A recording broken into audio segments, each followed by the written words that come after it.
oras na lang ang binibilang para sa weigh-in ni Manny Pacquiao at Chris Algieri. Ang dalawang boksingero, relax muna bago ang pagluto sila sa ring sa linggo mula sa Macau. Saksi po si Mav Gonzalez. 4 times a week. Maliban sa media interviews at prayer meeting, pahinga na ang pinakainatupag ni Manny Pacquiao ilang oras bago ang weigh-in nila ni Chris Algieri. Bukas na yan, alas 7 ng umaga, pero bitin pa rin sa 144-pound catchweight si Pacman. Sa ngayon kasi, nasa 141 pounds pa rin siya. Okay na yun, okay na yung timbang ko. Ano ba ang timbang mo ngayon? To be exact. Sakto lang.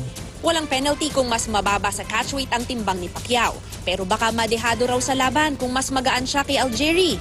Si Algieri naman, kailangang magbawas ng timbang pero aabot naman daw siya sa final weigh-in bukas. Hindi na rin siya nag-training at nagpahinga na lang mula kahapon.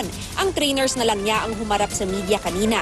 Naniniwala silang kayang tapusin ni Algieri ang boxing career ni Pacman. I believe that Manny's gonna go to sleep and go back home and retire. This is. I love Manny. I came up watching him. I'm a lefty. I really admire what he's done in the game. But Chris Algieri is too much. The size difference is this right here. You know what I mean? Look at this guy. I'm not gonna. What am I gonna do with that? Kumpleto na ang pamilya Pacquiao dito sa Macau. Si Mommy Janisha na naging usap-usapan ang kakaibang dasal daw kay Pacman sa laban ni Timothy Bradley, todo cheer at dasal pa rin daw para sa anak. Gagawin niyo rin ba yun kay Algieri? Ang pagdasal ko, ganun pa din ang pagdasal ko. Ganun ako sa kanya. Yung na ganun ako, pinandungan kong anak ko. Yun ang anak ko, nagpandung ako sa... Sabi ng Berhen, sa tuo mong kamay at wala, nakasalalay ang anak mo. Huwag mo hayaan. Samahan mo na siya palagi. Magpaka-strong ka sa harap ng ring. Manonood din ng live sa Macau ang boyfriend ni Mommy D na si Michael. Ano naman kaya ang masasabi ni Mommy D kay Chris Algieri? Nakita na ko sa TV, pugi siya.